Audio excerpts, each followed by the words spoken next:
ਸਤਿ ਸ੍ਰੀ ਅਕਾਲ। ਸਾਹਿਤਕ ਸੱਥ ਚੈਨਲ 'ਤੇ ਆਪ ਜੀ ਦਾ ਸਵਾਗਤ। ਮੈਂ ਹਾਂ ਹਰਮੀਤ ਕੌਰ।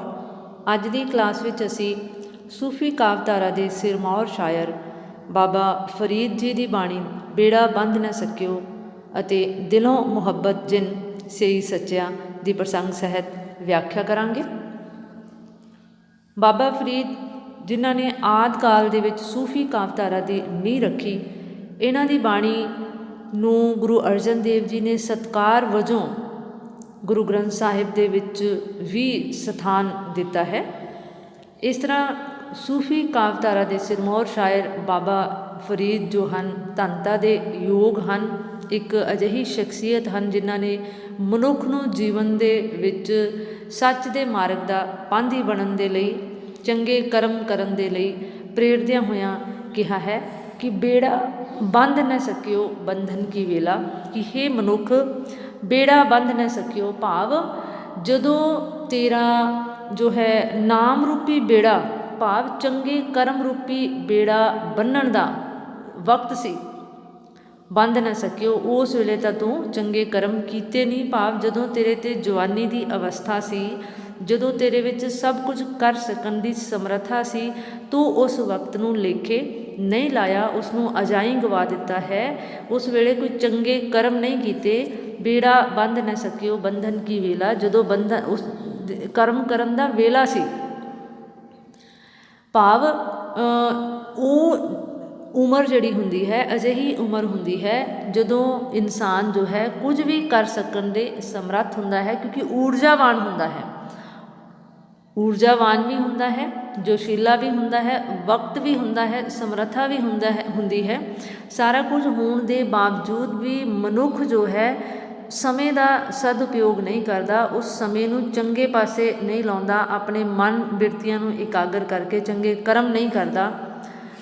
ਪਰ ਸਰਵਰ ਜਬ ਉਛਲੈ ਤਬ ਤਰਨ ਦੁਹੇਲਾ, ਜਿਸ ਤਰ੍ਹਾਂ ਜੇ ਕੋਈ ਸਰੋਵਰ ਜੋ ਹੈ ਉਹ ਨਕੋ ਨਕ ਭਰ ਜਾਵੇ, ਉਸ ਦੇ ਵਿੱਚ ਬਹੁਤ ਭਾਵ ਫਲੱਡ ਆਇਆ ਹੋਵੇ, ਬਾੜ ਆਈ ਹੋਵੇ, ਅਤੇ ਉਸ ਵੇਲੇ ਜਦੋਂ ਦਰਿਆ ਦੀਆਂ ਲਹਿਰਾਂ ਬੜੀ ਤੇਜ਼ ਗਤੀ ਦੇ ਨਾਲ ਚੱਲ ਰਹੀਆਂ ਹੋਣ, ਉਛਲ ਰਹੀਆਂ ਹੋਣ ਕੰਢਿਆਂ ਤੱਕ, ਅਤੇ ਉਸ ਦੇ ਵਿੱਚ ਤਰਨਾ ਬਹੁਤ ਮੁਸ਼ਕਿਲ ਹੁੰਦਾ ਹੈ, ਕਿਉਂਕਿ ਤਰਨ ਦੇ ਲਈ ਜਲ ਦਾ ਸ਼ਾਂਤ ਹੋਣਾ ਬਹੁਤ ਜ਼ਰੂਰੀ ਹੈ। ਠੀਕ ਇਸੇ ਤਰ੍ਹਾਂ ਜੋ ਹੈ ਸ਼ੁਭ ਕਰਮ ਕਰਨ ਦੇ ਲਈ, ਬੰਦਗੀ ਕਰਨ ਦੇ ਲਈ ਵੀ ਮਨ ਦਾ ਸ਼ਾਂਤ ਹੋਣਾ ਬਹੁਤ ਜ਼ਰੂਰੀ ਹੈ।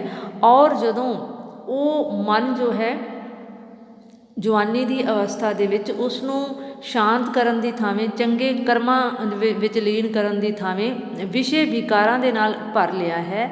ਵਿਸ਼ੇ ਵਿਕਾਰਾਂ ਦੇ ਵਿੱਚ ਭਰੇ ਹੋਏ ਮਨ ਨੂੰ ਜੋ ਹੈ ਤੂੰ ਕਿਸੇ ਵੀ ਤਰ੍ਹਾਂ ਚੰਗੇ ਪਾਸੇ ਲਾਉਣ ਦੇ ਲਈ ਕਾਮਯਾਬ ਨਹੀਂ ਹੋ ਸਕੇਗਾ। ਹੱਥ ਨਾ ਲਾਏ ਕਸੁੰਭੜੈ ਜਲ ਜਾਸੀ ਢੋਲਾ, ਕਿਉਂਕਿ ਇਹ ਮਨੁੱਖਾ ਜੀਵਨ ਜੋ ਹੈ ਕਸੁੰਭੜੇ ਦੇ ਫੁੱਲ ਦੀ ਨਿਆਈ ਹੈ। ਕਸੁੰਭੜੇ ਦਾ ਫੁੱਲ ਜੋ ਹੈ ਉਸਦਾ ਰੰਗ ਕੱਚਾ ਹੁੰਦਾ ਹੈ, ਉਹ ਸਵੇਰੇ ਖਿੜ ਕੇ ਸ਼ਾਮ ਤੱਕ ਉਸਦਾ ਰੰਗ ਧੁੱਪ ਦੇ ਨਾਲ ਉੱਡ ਜਾਂਦਾ ਹੈ, ਭਾਵ ਸਥਾਈ ਨਹੀਂ ਹੁੰਦਾ। ਕਸੁੰਭੜੇ ਦਾ ਫੁੱਲ ਜੋ ਹੈ ਉਹ ਕੱਚਾ ਹੁੰਦਾ ਹੈ। ਠੀਕ ਇਸੇ ਤਰ੍ਹਾਂ ਹੀ ਇਹ ਮਨੁੱਖ, ਇਹ ਮਨੁੱਖਾ ਜੋ ਦੇਹ ਜਾਂ ਇਹ ਸੰਸਾਰ ਜੋ ਹੈ ਤੈਨੂੰ ਸਥਾਈ ਰੂਪ ਦੇ ਵਿੱਚ ਰਹਿਣ ਲਈ ਨਹੀਂ ਮਿਲਿਆ, ਔਰ ਇਸ ਸੰਸਾਰ ਦੇ ਵਿੱਚ ਰਹਿ ਕੇ ਹੱਥ ਨਾ ਲਾਏ ਕਸੁੰਭੜੇ, ਭਾਵ ਤੂੰ ਜੋ ਮਾਇਆ ਹੈ, ਜੋ ਦੌਲਤ ਹੈ ਜਾਂ ਵਿਸ਼ੇ ਵਿਕਾਰ ਨੇ, ਉਹਨਾਂ ਦੇ ਵਿੱਚ ਇੰਨਾ ਖੁੱਭ ਗਿਆ ਹੈ ਜੋ ਕਿ ਚਿਰ ਸਥਾਈ ਨਹੀਂ ਹਨ। ਇਸ ਮਾਇਆ ਨੇ ਆਉਣੀ ਜਾਣੀ ਚੀਜ਼ ਹੈ, ਭਾਵ ਇੱਕ ਹੱਥ ਆਈ ਅਤੇ ਦੂਜੇ ਹੱਥ ਗਈ, ਪਰ ਤੂੰ ਜੋ ਹੈ ਉਸੇ ਕਸੁੰਭੜੇ ਰੂਪੀ ਮਾਇਆ ਦੇ ਨਾਲ, ਜੋ ਕਿ ਸਥਾਈ ਨਹੀਂ ਹੈ, ਤੇਰੇ ਕੋਲ ਸਦਾ ਨਹੀਂ ਰਹਿਣੀ, ਉਸੇ ਦੇ ਨਾਲ ਇੰਨੀ ਲਿਵ ਲਾ ਚੁੱਕਿਆ ਹੈ, ਇੰਨਾ ਉਸ ਦੇ ਵਿੱਚ ਖੁੱਭ ਚੁੱਕਿਆ ਹੈ।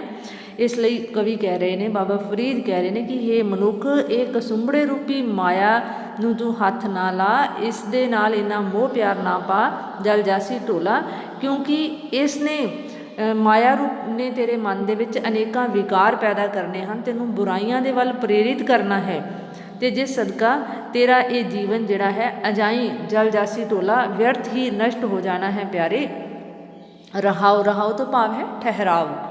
ਇੱਕ ਆਪਿਨੈ ਪਤਲੀ ਸਹਿ ਕੇਰੇ ਬੋਲਾ, ਕਵੀ ਕਹਿ ਰਿਹਾ ਹੈ ਕਿ ਇੱਕ ਆਪਿਨੈ ਪਤਲੀ, ਪਤਲੀ ਤੋਂ ਭਾਵ ਹੈ ਕਮਜ਼ੋਰ, ਭਾਵ ਇੱਕ ਤਾਂ ਤੇਰਾ ਮਨ ਜੋ ਹੈ ਇੰਨਾ ਕਮਜ਼ੋਰ ਹੈ, ਭਾਵ ਚੰਚਲ ਹੈ ਕਿ ਇਹ ਵਿਸ਼ੇ ਵਿਕਾਰਾਂ ਦੇ ਵਿੱਚ ਜਲਦੀ ਖੁੱਭ ਜਾਂਦਾ ਹੈ।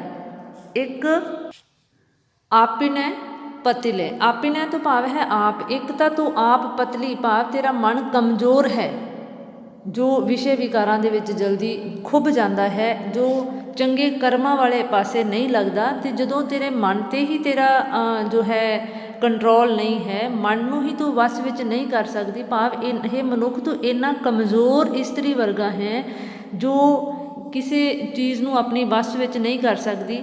ਭਾਵ ਜਿਵੇਂ ਕੋਈ ਬਜ਼ੁਰਗ ਹੈ ਜਾਂ ਕੋਈ ਕਮਜ਼ੋਰ ਮਨੁੱਖ ਹੈ, ਜੇਕਰ ਉਹ ਕਿਸੇ ਚੀਜ਼ ਨੂੰ ਫੜਨਾ ਚਾਹੇਗਾ ਤਾਂ ਉਹਦੇ ਹੱਥ ਕੰਬ ਜਾਂਦੇ ਹਨ। ਠੀਕ ਇਸੇ ਤਰ੍ਹਾਂ ਤੇਰਾ ਮਨ ਵੀ ਜੋ ਹੈ ਇੰਨਾ ਪਤਲਾ ਹੈ, ਕਮਜ਼ੋਰ ਹੈ ਕਿ ਆਪਣੀਆਂ ਗਿਆਨ ਇੰਦਰੀਆਂ ਨੂੰ ਵੱਸ ਵਿੱਚ ਨਹੀਂ ਕਰ ਸਕਦਾ। ਸਹਿ ਕੇਰੇ ਬੋਲਾ, ਇਸ ਲਈ ਇਸ ਮਨੁੱਖਾ ਦੇਹ ਨੂੰ ਪ੍ਰਾਪਤ ਕਰਕੇ ਵੀ ਜੇਕਰ ਤੂੰ ਆਪਣੇ ਮਨ ਨੂੰ ਵਿਸ਼ੇ ਵਿਕਾਰਾਂ ਤੋਂ ਮੁਕਤ ਨਹੀਂ ਕਰ ਸਕਿਆ, ਵੱਸ ਵਿੱਚ ਨਹੀਂ ਕਰ ਸਕਿਆ, ਤੇ ਅੰਤ ਸਹੁ ਕੇਰੇ ਬੋਲਾ, ਅੰਤ ਨੂੰ ਜੋ ਹੈ ਉਹ ਸਹੁ ਪ੍ਰਭੂ ਰੂਪੀ ਪਤੀ, ਉਹ ਪ੍ਰਭੂ ਰੂਪੀ ਪਰਮਾਤਮਾ ਦੇ ਦਰ 'ਤੇ ਜਾ ਕੇ ਤੈਨੂੰ ਉਸਦੇ ਕਬੋਲ ਸਹਿਣੇ ਪੈਣਗੇ। ਭਾਵ ਤੈਨੂੰ ਜੋ ਹੈ ਉਸ ਦੀ ਇੱਕ ਕਹਿ ਸਕਦੇ ਹਾਂ ਗੁੱਸਾ ਤੈਨੂੰ ਜੋ ਹੈ ਸਹਿਣ ਕਰਨਾ ਪਵੇਗਾ, ਗੁੱਸਾ ਹੀ ਤੇਰੇ ਹਿੱਸੇ ਵਿੱਚ ਆਏਗਾ। ਤੈਨੂੰ ਨਿਰਾਦਰੀ ਭਰੇ ਬੋਲ ਜੋ ਹੈ ਸੁਣਨੇ ਪੈਣਗੇ। ਦੁਧਾ ਥਣੀ ਨਾ ਆਵਈ ਫਿਰ ਹੋਏ ਨਾ ਮੇਲਾ, ਕਵੀ ਕਹਿ ਰਿਹਾ ਕਿ ਜਿਸ ਤਰ੍ਹਾਂ ਥਣਾ ਦੇ ਵਿੱਚੋਂ ਚੋਇਆ ਹੋਇਆ ਦੁੱਧ ਜੋ ਹੈ ਉਹ ਵਾਪਸ ਨਹੀਂ ਪਾਇਆ ਜਾ ਸਕਦਾ, ਠੀਕ ਇਸੇ ਤਰ੍ਹਾਂ ਇਹ ਮਨੁੱਖ ਜਦੋਂ ਤੂੰ ਇਸ ਸੰਸਾਰ ਤੋਂ ਰੁਖਸਤ ਕਰ ਗਿਆ ਤੇ ਵਾਪਸ ਜੋ ਹੈ ਤੂੰ ਇਸ ਸੰਸਾਰ 'ਤੇ ਸ਼ੁਭ ਕਰਮ ਕਰਨ ਦੇ ਲਈ ਵਾਪਸ ਆਉਣ ਦਾ ਤੈਨੂੰ ਵਕਤ ਨਹੀਂ ਮਿਲੇਗਾ ਜਾਂ ਮੌਕਾ ਨਹੀਂ ਮਿਲੇਗਾ। ਇਸ ਲਈ ਇਹ ਜੋ ਮਨੁੱਖਾ ਦੇਹ ਹੈ, ਤੂੰ ਇਸ ਜੀਵਨ ਦੇ ਵਿੱਚ ਹੀ ਇਸ ਦਾ ਜੋ ਹੈ ਫਾਇਦਾ ਉਠਾ, ਇਸ ਦਾ ਲਾਭ ਉਠਾ, ਆਪਣੇ ਮਨ ਨੂੰ ਚੰਗੇ ਪਾਸੇ ਲਾ। ਦੋ ਜੋ ਕਾਵ ਸਤਰਾਂ ਸਨ ਉਹ ਰਹਿ ਗਈਆਂ ਸਨ ਇਸ ਦੇ ਵਿੱਚ, ਜੋ ਹਨ ਕਹਿ ਫਰੀਦ ਸਹੇਲੀ ਹੋ ਸਹੋ ਅਲਾਇਸੀ। ਕਵੀ ਕਹਿ ਰਹੇ ਨੇ ਕਿ ਬਾਬਾ ਫਰੀਦ ਕਹਿ ਰਹੇ ਨੇ ਕਿ ਹੇ ਜੀਵ ਰੂਪੀ ਸਹੇਲੀਓ, ਕਹਿ ਕਬੀਰ ਫਰੀਦ ਸਹੇਲੀਓ, ਸਹੇਲੀਓ ਭਾਵ ਹੇ ਜੀਵਾਤਮਾਓ, ਜੀਵ ਰੂਪੀ ਸਖੀਓ, ਸਹੋ ਤੋਂ ਭਾਵ ਹੈ ਉਹ ਪਰਮ ਪਿਤਾ ਪਰਮਾਤਮਾ, ਅਲਾਇਸੀ, ਅਲਾਇਸੀ ਯਾਨੀ ਕਿ ਜਦੋਂ ਅੰਤ ਵੇਲੇ ਤੁਹਾਨੂੰ ਸੱਦਾ ਆਏਗਾ, ਆਖਰੀ ਵਕਤ ਜੋ ਹੈ ਤੈਨੂੰ ਉਸ ਦਰ ਦੇ ਦਰ 'ਤੇ ਬੁਲਾਇਆ ਜਾਏਗਾ ਤੇਰੇ ਕਰਮਾਂ ਦੇ ਲੇਖੇ ਜੋਖੇ ਲਈ, ਤਾਂ ਹੰਸ ਚਲਸੀ ਡੂਮਣਾ ਇਹ ਤਨ ਢੇਰੀ ਥੀਸੀ। ਹੰਸ ਭਾਵ ਤੇਰੀ ਆਤਮਾ ਰੂਪੀ ਹੰਸ ਜੋ ਹੈ, ਆਤਮਾ ਰੂਪੀ ਹੰਸ ਜੋ ਹੈ ਉਹ ਡੂਮਣਾ ਤੋਂ ਭਾਵ ਹੈ ਕਿ ਬੜਾ ਨਿਰਾਸ਼ ਜਿਹਾ ਹੋ ਕੇ, ਕਿਉਂਕਿ ਡਰਦਾ ਹੋਇਆ। ਜਿਵੇਂ ਕਲਾਸ ਦੇ ਵਿੱਚ ਜੇਕਰ ਕਿਸੇ ਵਿਦਿਆਰਥੀ ਨੇ, ਬੱਚੇ ਨੇ ਕੰਮ ਨਾ ਕੀਤਾ ਹੋਵੇ ਅਤੇ ਜਦੋਂ ਅਧਿਆਪਕ ਉਸ ਨੂੰ ਬੁਲਾਏ ਤਾਂ ਉਹ ਅੰਦਰੋਂ ਡਰ ਰਿਹਾ ਹੁੰਦਾ ਹੈ। ਕਿਉਂ? ਕਿਉਂਕਿ ਉਸਨੂੰ ਪਤਾ ਹੁੰਦਾ ਹੈ ਕਿ ਉਸਨੇ ਅੱਜ ਹੋਮਵਰਕ ਨਹੀਂ ਕੀਤਾ। ਇਸੇ ਤਰ੍ਹਾਂ ਕਿ ਇਹ ਮਨੁੱਖ ਜਦੋਂ ਅੰਤਿਮ ਵੇਲੇ ਤੈਨੂੰ ਉਸ ਦੇ ਦਰ 'ਤੇ ਬੁਲਾਇਆ ਜਾਏਗਾ, ਹਾਜ਼ਰ ਹੋਣਾ ਪਵੇਗਾ, ਅਤੇ ਤੇਰਾ ਅੰਦਰੋਂ ਮਨ ਕੰਬੇਗਾ। ਡੂਮਣਾ ਭਾਵ ਤੇਰੇ ਮਨ ਜੋ ਹੈ ਅੰਦਰੋਂ ਅੰਦਰ ਹੀ ਦੁਚਿੱਤੀ ਦੇ ਵਿੱਚ ਫਸ ਜਾਏਗਾ, ਦਵੰਦ ਵਿੱਚ ਹੋਵੇਗਾ ਤੂੰ। ਅਤੇ ਦਵੰਦ ਵਿੱਚ ਕਿਉਂ ਹੋਏਗਾ, ਦੁਚਿੱਤੀ ਵਿੱਚ ਕਿਉਂ ਹੋਏਗਾ? ਕਿਉਂਕਿ ਤੈਨੂੰ ਪਤਾ ਹੈ ਕਿ ਵਕਤ ਰਹਿੰਦਿਆਂ ਇਸ ਸੰਸਾਰ 'ਤੇ ਕੋਈ ਸ਼ੁਭ ਕਰਮ ਕੀਤਾ ਨਹੀਂ ਹੈ, ਅਤੇ ਅੰਤ ਜੋ ਹੈ ਹੁਣ ਤੈਨੂੰ ਉਸ ਦੀ ਸਜ਼ਾ ਮਿਲਣੀ ਸਹਿਣ ਕਰਨੀ ਪਵੇਗੀ, ਭੋਗਣੀ ਪਵੇਗੀ। ਇਸ ਲਈ ਕਿਉਂਕਿ ਜਦੋਂ ਤੇਰਾ ਸਰੀਰ ਦੇ ਵਿੱਚੋਂ ਆਤਮਾ ਰੂਪੀ ਹੰਸ ਜੋ ਹੈ ਉਡਾਰੀ ਮਾਰ ਗਿਆ, ਅਤੇ ਤੇਰਾ ਸਰੀਰ ਰੂਪੀ ਜੋ ਦੇਹ ਹੈ ਇਸ ਨੇ ਮਿੱਟੀ ਦੀ ਢੇਰੀ ਬਣ ਕੇ ਇਸੇ ਸੰਸਾਰ 'ਤੇ ਹੀ ਰਹਿ ਜਾਣਾ ਹੈ, ਜਿਸ ਦੇ ਨਾਲ ਤੂੰ ਸਾਰੀ ਉਮਰ ਪਿਆਰ ਕੀਤਾ ਹੈ, ਜਿਸ ਨੂੰ ਸ਼ਿੰਗਾਰਨ ਦੇ ਲਈ, ਜਿਸ ਦੀ ਸੇਵਾ ਸੰਭਾਲ ਦੇ ਲਈ, ਖਾਣ ਪੀਣ ਦੇ ਲਈ, ਜਿਸ ਦੇ ਵਿਸ਼ੇ ਵਿਕਾਰਾਂ ਨੇ, ਜਿਸ ਸਰੀਰ ਨੇ ਤੈਨੂੰ ਵਿਸ਼ੇ ਵਿਕਾਰਾਂ ਦੇ ਵਿੱਚ ਲਾਈ ਰੱਖਿਆ, ਉਸ ਸਰੀਰ ਨੇ ਤਾਂ ਇੱਥੇ ਹੀ ਰਹਿ ਜਾਣਾ ਹੈ। ਅੰਤ ਤੇਰੀ ਆਤਮਾ ਜਿਹੜੀ ਹੈ ਉਹ ਬੜੀ ਨਿਰਾਸ਼ ਅਵਸਥਾ ਦੇ ਵਿੱਚ ਇਸ ਸੰਸਾਰ ਤੋਂ ਰੁਖਸਤ ਕਰੇਗੀ, ਕਿਉਂਕਿ ਤੂੰ ਕੋਈ ਚੰਗਾ ਕਰਮ ਕੀਤਾ ਹੀ। ਦਿਲੋਂ ਮੁਹੱਬਤ ਜਿਨ ਸੇ ਸੱਚਿਆ, ਬਾਬਾ ਫਰੀਦ ਕਹਿ ਰਹੇ ਨੇ ਕਿ ਜਿਸ ਮਨੁੱਖ ਨੂੰ ਦਿਲ ਦੇ ਅੰਦਰੋਂ ਸੱਚੇ ਦਿਲ ਦੇ ਨਾਲ ਮੁਹੱਬਤ ਕਰਦਾ ਹੈ, ਉਸ ਬ੍ਰਹਮੰਡੀ ਜੋਤ ਦੇ ਨਾਲ, ਉਸ ਖੁਦਾ ਦੇ ਨਾਲ ਸੱਚੇ ਦਿਲੋਂ ਮੁਹੱਬਤ ਕਰਦਾ ਹੈ, ਜਿਨ ਸਹੀ ਸੱਚਿਆ, ਉਹ ਸਹੀ ਭਾਵ ਉਹ ਮਨੁੱਖ ਜੋ ਹੈ ਸੱਚਾ ਸੁੱਚਾ ਇਨਸਾਨ ਹੈ, ਜੋ ਕਹਿਣ ਦਾ ਭਾਵ ਕਿ ਜੋ ਮਨੁੱਖ ਇਸ ਸੰਸਾਰ 'ਤੇ ਰਹਿੰਦਿਆਂ ਹੋਇਆਂ ਸੱਚ ਦਾ ਪਾਂਧੀ ਹੈ, ਚੰਗੇ ਕਰਮ ਕਰਦਾ ਹੈ, ਸੱਚ ਦੇ ਰਾਹ 'ਤੇ, ਨੇਕੀ ਦੇ ਰਾਹ 'ਤੇ ਚੱਲਦਾ ਹੈ, ਉਹ ਸੱਚਾ ਸੁੱਚਾ ਇਨਸਾਨ ਜੋ ਹੈ, ਉਸ ਇਨਸਾਨ ਦਾ ਇਸ ਦੁਨੀਆ 'ਤੇ ਆਉਣਾ ਸਫਲ ਹੋ ਜਾਂਦਾ ਹੈ।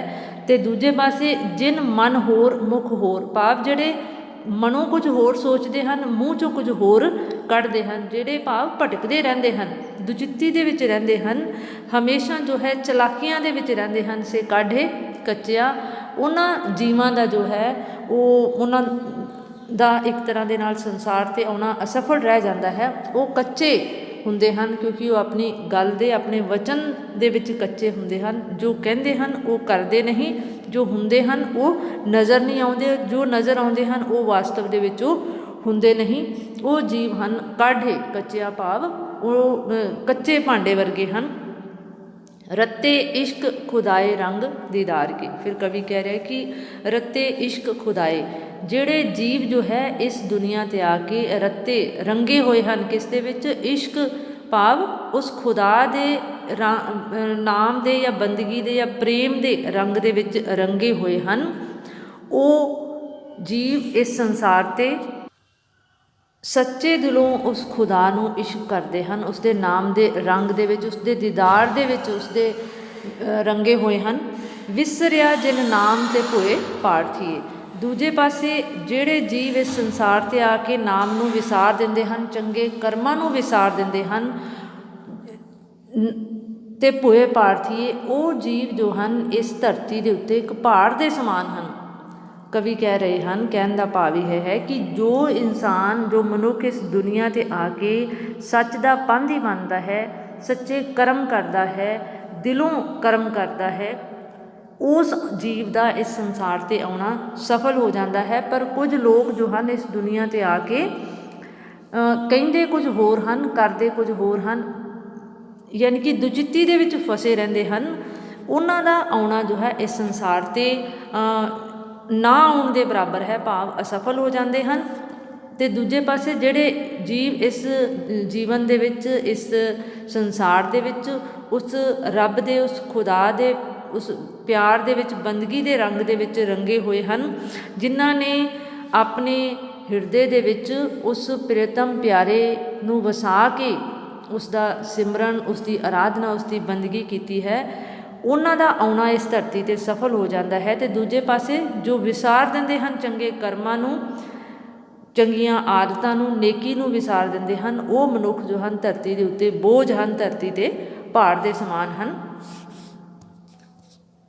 ਆਪ ਲੀਏ ਲੜ ਲਾਏ ਦਰ ਦਰਵੇਸ਼ ਸੇ, ਦੂਜੇ ਪਾਸੇ ਬਾਬਾ ਫਰੀਦ ਕਹਿ ਰਹੇ ਹਨ ਕਿ ਅਜਿਹੇ ਜੀਵ ਜੋ ਧਰਤੀ 'ਤੇ ਆ ਕੇ ਚੰਗੇ ਕਰਮ ਕਰਦੇ ਹਨ, ਨੇਕੀ ਦੇ ਰਸਤੇ 'ਤੇ ਚੱਲਦੇ ਹਨ, ਨੇਕੀ ਦਾ ਪ੍ਰਤੀਕ, ਨੇਕੀ ਦੇ ਪੁੰਜ ਬਣ ਜਾਂਦੇ ਹਨ, ਉਹਨਾਂ ਦੇ ਵੀ ਆਪ ਲੀਏ ਲੜ ਲਾਏ, ਕਿ ਉਹਨਾਂ ਦੇ ਉੱਤੇ ਉਹ ਆਪ ਉਸ ਖੁਦ ਖੁਦਾ ਦੀ ਆਪਣੀ ਰਹਿਮਤ ਹੁੰਦੀ ਹੈ, ਤਾਂ ਹੀ ਉਹਨਾਂ ਨੂੰ ਆਪਣੀ ਸ਼ਰਨ ਆਸਰੇ ਦੇ ਵਿੱਚ ਲੈ ਆਉਂਦਾ ਹੈ ਦਰ ਦਰਵੇਸ਼ ਸੇ। ਕਿਉਂਕਿ ਅਜਿਹੇ ਸੰਤ ਭਗਤ, ਦਰਵੇਸ਼ ਭਾਵ ਫਕੀਰ ਬੰਦੇ ਹੁੰਦੇ ਹਨ, ਸੰਤ ਪੁਰਸ਼ ਹੁੰਦੇ ਹਨ। ਸੰਤ ਪੁਰਸ਼ ਤੋਂ ਭਾਵ ਇਹ ਨਹੀਂ ਹੈ ਕਿ ਮਾਲਾ ਫੜ ਕੇ ਬੰਦਗੀ ਕਰਨਾ ਹੀ ਸੰਤਤਾਈ ਹੈ। ਇਸ ਸੰਸਾਰ ਦੇ ਵਿੱਚ ਰਹਿੰਦਿਆਂ ਹੋਇਆਂ, ਗ੍ਰਸਥ ਜੀਵਨ ਨੂੰ ਭੋਗਦਿਆਂ ਹੋਇਆਂ, ਆਪਣੇ ਫਰਜ਼ਾਂ ਨੂੰ ਨਿਭਾਉਣਾ ਹੀ ਸਭ ਤੋਂ ਵੱਡੀ ਫਕੀਰੀ ਹੈ, ਸਭ ਤੋਂ ਵੱਡੀ ਬੰਦਗੀ ਹੈ। ਤਿੰਨ ਧੰਨ ਜਨੇਂਦੀ ਮਾਓ ਆਏ ਸਫਲ ਸੇ, ਔਰ ਜਿਹੜਾ ਮਨੁੱਖ ਆਪਣੇ ਫਰਜ਼ਾਂ ਨੂੰ ਪਛਾਣਦਾ ਹੈ ਇਸ ਦੁਨੀਆ 'ਤੇ ਆ ਕੇ, ਉਹ ਕਵੀ ਕਹਿ ਰਿਹਾ ਹੈ ਕਿ ਧੰਨ ਉਹ ਮਾਵਾਂ ਹਨ ਜਿਨ੍ਹਾਂ ਨੇ ਅਜਿਹੇ ਜੀਵਾਂ ਨੂੰ ਜਨਮ ਦਿੱਤਾ ਹੈ। ਉਹ ਮਾਵਾਂ ਧੰਨ ਹਨ, ਪੂਜਨਯੋਗ ਹਨ, ਧੰਨਤਾ ਦੀਆਂ ਪਾਤਰ ਹਨ, ਜਿਨ੍ਹਾਂ ਨੇ ਅਜਿਹੇ ਜੀਵਾਂ ਨੂੰ ਜਨਮ ਦਿੱਤਾ ਹੈ ਆਏ ਸਫਲ ਸੇ, ਕਿਉਂਕਿ ਉਹਨਾਂ ਸਦਕਾ ਉਹ ਆਪ ਵੀ ਇਸ ਸੰਸਾਰ 'ਤੇ ਉਹਨਾਂ ਦਾ ਆਗਮਨ ਸਫਲ ਹੋਇਆ ਹੈ ਅਤੇ ਆਪਣੇ ਸੰਪਰਕ ਵਿੱਚ ਆਉਣ ਵਾਲੇ ਦੂਜਿਆਂ ਦਾ ਵੀ ਉਹਨਾਂ ਨੇ ਭਲਾ ਕੀਤਾ ਹੈ। ਪਰਵਰਦਿਗਾਰ ਅਪਾਰ ਅਗਮ ਬੇਅੰਤ ਤੂੰ, ਫਿਰ ਕਵੀ ਕਹਿ ਰਹੇ ਹਨ ਕਿ ਹੇ ਪਰਮਾਤਮਾ, ਤੂੰ ਪਰਵਰਦਿਗਾਰ ਹੈ, ਤੂੰ ਸਭ ਦਾ ਭਲਾ ਸੋਚਣ ਵਾਲਾ ਹੈ, ਸਭ ਦਾ ਪਾਲਣਹਾਰ ਹੈ। ਅਪਾਰ ਭਾਵ ਤੇਰੀ ਮਹਿਮਾ ਜੋ ਹੈ ਅਪਰਮ ਅਪਾਰ ਹੈ, ਤੇਰੇ ਤੱਕ ਅਪਹੁੰਚ ਹੈ, ਤੇਰੇ ਤੱਕ ਪਹੁੰਚਿਆ ਨਹੀਂ ਜਾ ਸਕਦਾ। ਬੇਅੰਤ ਹੈ, ਤੇਰੀਆਂ ਜੋ ਦਿੱਤੀਆਂ ਬਖਸ਼ਿਸ਼ਾਂ ਹਨ ਮਨੁੱਖ ਨੂੰ, ਉਹਨਾਂ ਨੂੰ ਵੀ ਗਿਣਿਆ ਨਹੀਂ ਜਾ ਸਕਦਾ। ਇਸ ਲਈ ਹੇ ਪਰਮਾਤਮਾ, ਤੂੰ ਇਸ ਸੰਸਾਰ ਦਾ ਜਿਸ ਤਰ੍ਹਾਂ ਪਾਲਣ ਪੋਸ਼ਣ ਕਰ ਰਿਹਾ ਹੈ, ਜਿਸ ਤਰ੍ਹਾਂ ਖੁਸ਼ੀਆਂ ਮਨੁੱਖ ਨੂੰ ਹਰ ਤਰ੍ਹਾਂ ਦੀਆਂ ਦੌਲਤਾਂ ਬਖਸ਼ ਰਿਹਾ ਹੈ, ਇਸ ਲਈ ਤੂੰ ਧਨਤਾ ਦਾ ਪਾਤਰ ਹੈ। ਜਿਨ੍ਹਾਂ ਪਛਾਤਾ ਸੱਚ ਚੁੰਮਾ ਪੈਰ ਮੂੰਹ, ਔਰ ਜਿਨ੍ਹਾਂ ਜੀਵਾਂ ਨੇ ਇਸ ਸੰਸਾਰ 'ਤੇ ਆ ਕੇ ਇਸ ਰਹੱਸ ਨੂੰ ਸਮਝ ਲਿਆ ਹੈ, ਜਾਣ ਲਿਆ ਹੈ ਕਿ ਇਹ ਸੰਸਾਰਿਕ ਦੌਲਤਾਂ ਜੋ ਹਨ ਉਸ ਪਰਮਾਤਮਾ ਦੀ, ਉਸ ਕਾਦਰ ਦੀ, ਉਸ ਕੁਦਰਤ ਦੀ ਦੇਣ ਹੈ ਮਨੁੱਖ 'ਤੇ, ਇੱਕ ਰਹਿਮਤ ਹੈ। ਜਿਨ੍ਹਾਂ ਨੇ ਇਸ ਰਹੱਸ ਨੂੰ ਪਛਾਣ ਲਿਆ ਹੈ, ਜਾਣ ਲਿਆ ਹੈ, ਸਮਝ ਲਿਆ ਹੈ, ਉਹ ਸੱਚੇ ਜੀਵ ਹਨ। ਔਰ ਅਜਿਹੇ ਜੀਵਾਂ ਦਾ ਚੁੰਮਾ ਪੈਰ ਮੂੰਹ, ਮੈਂ ਜੋ ਹੈ ਉਹਨਾਂ ਦੇ ਕਦਮ ਚੁੰਮਣ ਦੇ ਲਈ ਤਿਆਰ ਹਾਂ, ਕਿਉਂਕਿ ਅਜਿਹੇ ਜੀਵ ਹੀ ਇਸ ਧਰਤੀ ਦੇ ਉੱਤੇ ਸਭ ਦਾ ਭਲਾ ਕਰ ਸਕਦੇ ਹਨ, ਸਭ ਦਾ ਭਲਾ ਸੋਚਦੇ ਹਨ। ਤੇਰੀ ਪਨਹ ਖੁਦਾਏ ਤੂੰ ਬਖਸ਼ੰਦਗੀ।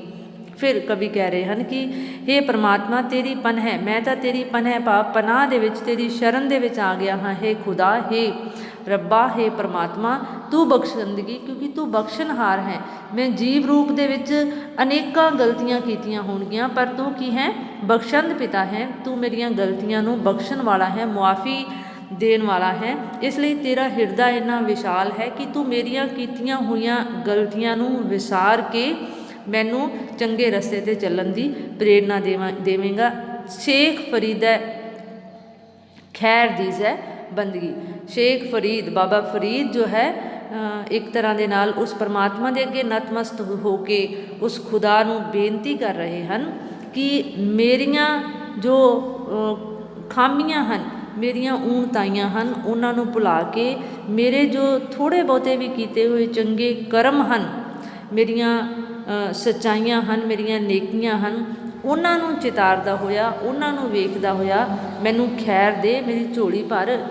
ਕਿਸ ਦੇ ਨਾਲ? ਬੰਦਗੀ ਦੇ ਨਾਲ, ਭਾਵ ਨਾਮ ਸਿਮਰਨ ਜਾਂ ਚੰਗੇ ਕਰਮ ਰੂਪੀ ਦੌਲਤ ਜੋ ਹੈ ਉਹ ਮੈਨੂੰ ਬਖਸ਼ ਦੇ। ਇਹ ਮੇਰੀ ਤੇਰੇ ਚਰਨਾਂ ਦੇ ਵਿੱਚ ਇੱਕ ਬੇਨਤੀ ਹੈ। ਮੇਰੀ ਇਸ ਬੇਨਤੀ ਨੂੰ ਸਵੀਕਾਰ ਕਰ। ਧੰਨਵਾਦ।